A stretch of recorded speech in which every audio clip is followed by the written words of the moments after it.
Okay, welcome back guys. So in today's video we're going to be solving the 16th question from the second chapter of the Meriam textbook, and we have a force F of magnitude 800 newtons that is applying at point C of the bar AB, and we need to determine both x and y and nt components of the X. So if I want to show the force F in here, we know this angle right here is 40 degrees, and since this will be our x and we know these two angles are the same, if this one's 60, this will be 60, which means this one, or what we have in here, will be 20 degrees, which is 60 minus 40. And now that we have that, it's easy enough to find the components that we need to find. Let's go with the fx and fy first. So looking at that, we'll see that if I want to show the fx and fy in the figure, so this will be our fy and this will be our fx. So this is fy and this is fx, and we can see that fx is negative, so we have minus 800 times cosine of 20 will be our fx, which will be minus 751.8 newtons.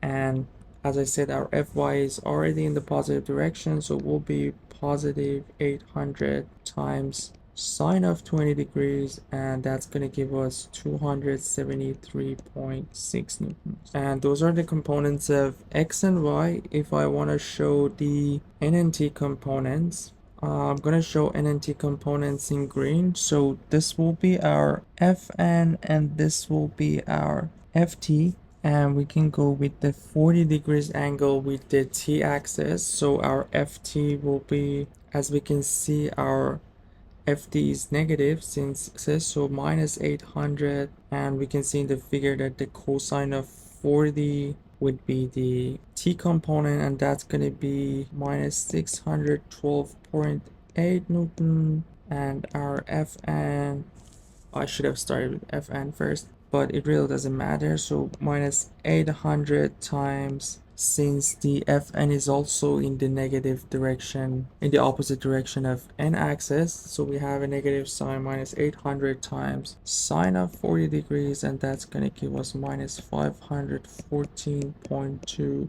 newtons. And that would be the final answer for this question. Again, all of these are coming from the definition of sine and cosine.